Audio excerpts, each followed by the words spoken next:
Ladies and gents, welcome back to the Triple Play Fantasy YouTube channel. I'm your host here, Jacob Dunne, and I am joined by my co-host, Kevin Coleman. Kevin, what's up, my man?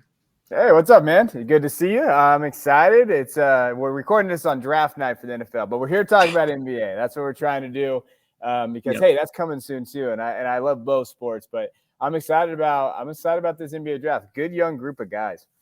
Yes, sir, man. We are just over 50 days away from the NBA draft as we are recording this video. So I am super pumped. All right. So on today's show, we are going to give you our early 2022 top 10 fantasy basketball dynasty rankings. All right. Rookie rankings. All right. Kevin and I performed our own two-person mock draft, and I was gracious enough to give Kevin the first pick in the draft. All right. But first, we are a proud member of the Fantasy Points Media Group.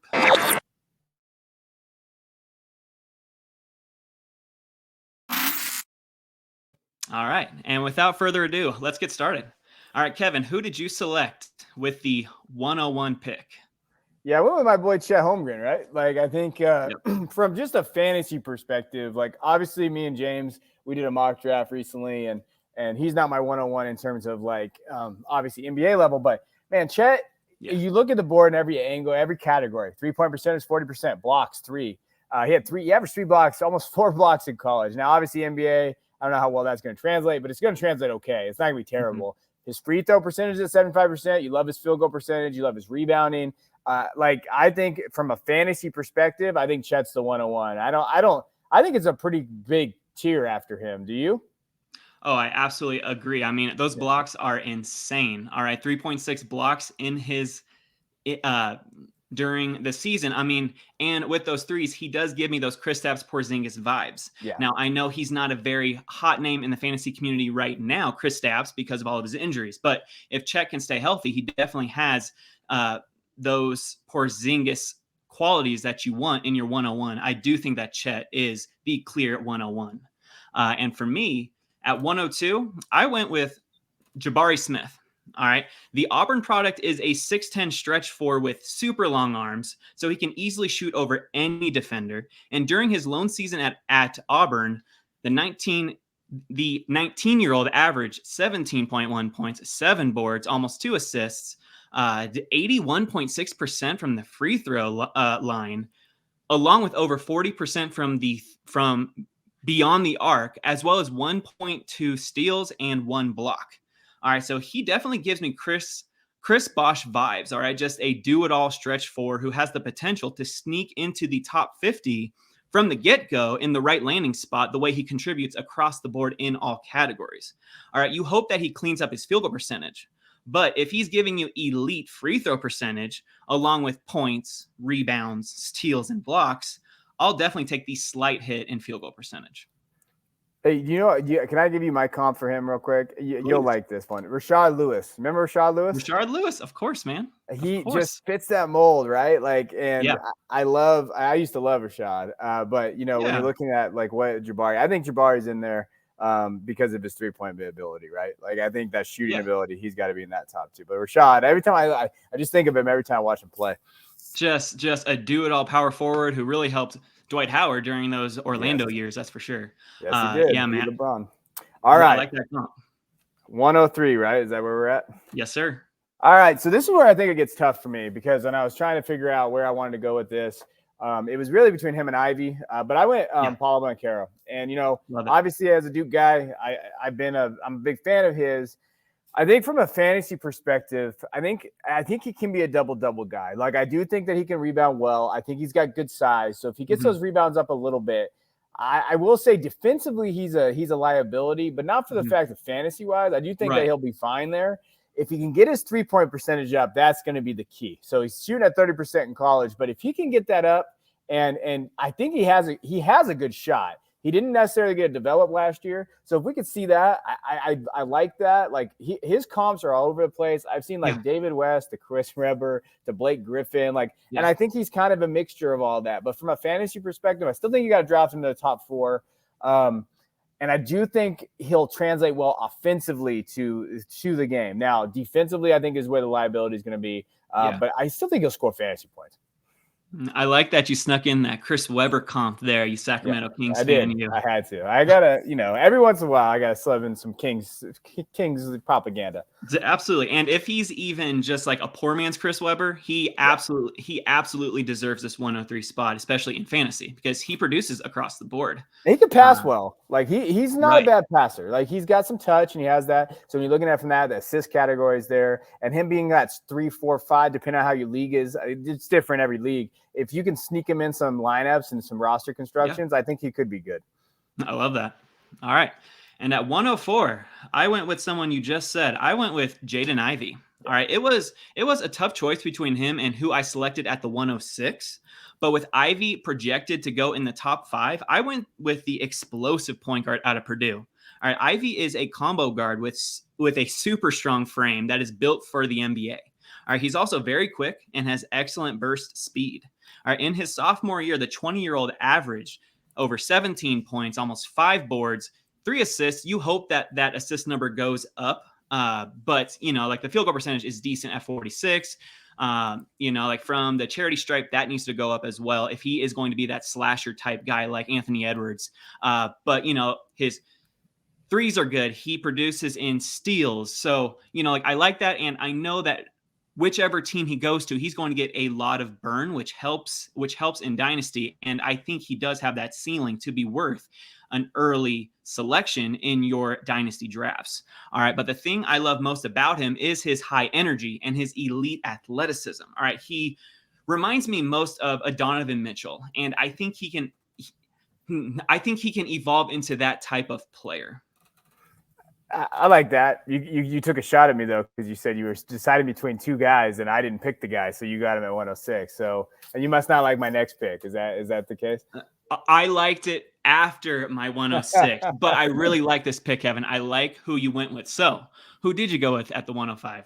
I went with Johnny Davis. Kid from Wisconsin, he can light it up. And I think for me, the thing that stands out to me about Johnny, obviously, the rebounding for a guard is pretty well. I think he's a good 2-way guard there. He can light it up. His field goal percentage is already at 42%. He shoots 80% clip from the free throw line. Like to see his 3-point percentage get a little bit better. But I think that when he gets in there, he can get to the lane. He gets to the free throw line very well. So just from a fantasy perspective, I think that he's a when you're looking at it from that, like Jamal Crawford type, just go score the ball, go see what I have. Reminds me a lot of these young kids, Cam Thomas from last year. Like if they can come in here and kind of light it up from this area, 30%, he has the steals ability. You see what he did against Purdue, which was one of the best teams in the country, 37 points, 14 rebounds. Like I just look at it from that way. I think that his game could translate pretty well. I like Keegan Murray, who I know you're going to talk about in a little bit, but I think Johnny has a little bit higher upside for me. I like that a lot, man. There's so it was really close between Ivey and Murray and Johnny Davis. So, so you're the expert. I don't claim to be a fantasy expert for basketball. Yes, you are definitely way further than me. How do you differentiate between guards and posts then? Like, because for me, I tend to always go towards guards because the scoring ability and that's how I kind of draft. But you went your guy Keegan. So how do you differentiate between that? So I really like the big men because the big men can mostly, their default is field goal percentage, points, rebounds, and blocks. Those are 4 categories that they can dominate in, or at least contribute at a high level. All right, with minimal turnovers. Now, I honestly don't care about turnovers. I will absolutely sacrifice that if I have the best players in my lineup. But I lean more towards the big men just because blocks are rare and field goal percentage. I love to win those categories in my leagues. But I love going guards too, especially in points leagues since they're always touching the ball. So I definitely get that. So at the 106, we got Keegan Murray. Just look at his gaudy stats from his sophomore year. I mean, he had 23.5 points, 8.7 boards, even chipped in with assists, but that field goal percentage, 55.4%, and 1.9 steals, 1.3 blocks. I mean, the dude literally contributed everywhere across the board. Now, there is some question about his true position at the next level, but I think that his length will allow him to play big. And at 6'8", he should be well suited as a power forward or a small ball center at the next level, which is all the rage right now. So he is a tad older of a prospect at 21, soon to be 22, which is why I chose the 20-year-old Jaden Ivey with my 4th pick. But for a guy who has a shot to contribute across the board stats, should have 9-cat dynasty managers salivating over Keegan Murray. I like it. I'm a guard guy, so like that tended to be where I went to. But no, I think so too. I think if he stretches the floor well, I can see it. I saw someone compare him to Obi Toppin, and I don't think that's a right comparison. I don't know if he's as athletic as Obi is. I think he's more of like what Otto Porter Jr. could have been, like like a do-it-all, versatile small forward. And I think he can be a much better version than Otto, given the right situation, if he gets drafted to the right team and develops well. But he instead could of being drafted to the Wizards. He could be a very good fantasy though, because I think he might go to a bad team that's just going to be able to get his stats up, and I think that's kind of what you're looking at with these guys. So speaking of your guard love, my man, this is my guy, so I had to take him. My boy TyTy Washington from Kentucky. I love this kid, and I know the numbers don't blow everybody away. 12-3-3, 45% there, but he's an elite outside shooter. I think he does very well with his separation and speed. I think he is a good passer. He didn't have to do as much in Kentucky. They kind of relied on him for that up-tempo game and pushes the pace of play. I think defensively where he stands out, though, man, he is a very, very good defender. And when you watch him play, steals, gets in the lane very well. I think he can be a contributor in all categories. And from a guard perspective, I'm all aboard. I love TyTy. I think that in fantasy, if you can get him in the top 10, I think that's fine. People are drafting these guards late and not getting the production that you needed. I think that he's going to be a steal in lottery. I know right now he's kind of mocked in that 13 to 16 range, but if he can get up in that lottery, he has a good combine over there in Chicago. I think that we can get him a little higher. Yeah, and this Kentucky team was touted as one of the most talented teams that John Calipari has had since like the Derrick Rose team. It's super crazy that St. Peter's knocked him out, which my boy Kevin called on this show. But like TyTy Washington was leading that very talented Kentucky team, and I really like what I saw from him too. And a 6'3" guard is excellent size. So I think if he lands in the right situation, he would be really good for fantasy from the get-go. So I like that. I like that call. So at 108, it gets tricky. There are a lot of players who can fit this 108 mold, but I went with Jalen Duren. All right. So something that we talked about earlier, I love me a blocking big man when it comes to the makeup of my fantasy teams. All right. Usually big men can produce at a high level, like I was saying earlier, in at least those 4 categories. And I believe that Duren has the athleticism and size to become a 20 to 25 minute a night rim protecting big man at the next level. All right. In college, he didn't score a ton, but he was grabbing those consistent boards at 8.1 and he blocked 2.1 shots. All right. And he even stole some, but I'm looking at those blocks and I'm looking at that field goal percentage almost at 60%. I really like what I see from him. Now, Duren is more suited for those dynasty teams that have I'm punting free throw percentage and I'm punting turnovers, because that's how I usually make up my teams. Like, I don't care about free throw percentage and I don't care about turnovers because I want those blocks. I want those 4 categories set in stone. So I'm going to go with Duren at the 108 and just hope that he develops into a more athletic and faster version of Andre Drummond. I love Duren, and I actually drafted him. I think I pissed Coach off in our mock because I drafted him earlier, and he was hating on him. But I think in fantasy perspectives, like honestly, I was hoping Duren would drop to me at the 110 because I was going to grab him. That's good to know. So he's in that category just because of his defensive presence. Like, he's a true guy, like on that side. So you took my guy. So at the 109, I took a kid that I think I know Coach likes him a lot. And that's Benedict Mathurin, right? Is that his last name? I think it's Mathurin, but it's whatever you want. That's my bad. I'm a teacher. I'm terrible with names. But this kid did well in the NCAA tournament. Yeah. He's just a good length. He's a wing and he's athletic. And I like his size, strong upper body, as you could tell. But he's not gonna be that twitchy guy there, but he has that ability. He's really efficient. Yeah. And he's just one of he reminds me of. And I think he could be this kid. And I don't want to compare him because I know that Kuminga had an okay year. Right. Kind of reminds me of Kuminga. And just the way of he might not start in the NBA right away. They might put him in the G League. They might have him bounce around there a little bit. But I think he could be a very good fantasy hey, he comes in 45% from the field goal percentage. He can get rebounds. He's going to get steals, assists. He can score if he needs to. He can light it up, as you saw, 30 points there. I think he has elite abilities to score in the paint. I think he has the size to do it. People, they tell her like Quentin Richardson. I've seen that mocked around out there. I still think he's an all-star level. I think he could be an all-star level talent. If you can get him at the late end of your first and in a dynasty league for basketball, I'm all aboard. I think he does that. He does have that ceiling to turn into, like a Quentin Richardson or like a Nicholas Batum even, like that lengthy with a long wingspan. Like I liked what I saw out of him too, in the tournament. And this is coming from a CU Buffs fan who hates the Arizona Wildcats. So I really like that pick. I was debating him with the Jalen Duren pick. I just went with Duren because I love blocks, but Benedict Mathurin is a solid talent. So that's a good pick. And all right, so at 110, this was really tough too, but I went with AJ Griffin. All right, he intrigues me a ton. All right, I love his size at 6'6", 220 with a 7-foot wingspan. All right, during his freshman season at Duke, the 18-year-old averaged, just 10.5 points, 3.9 rebounds with an assist.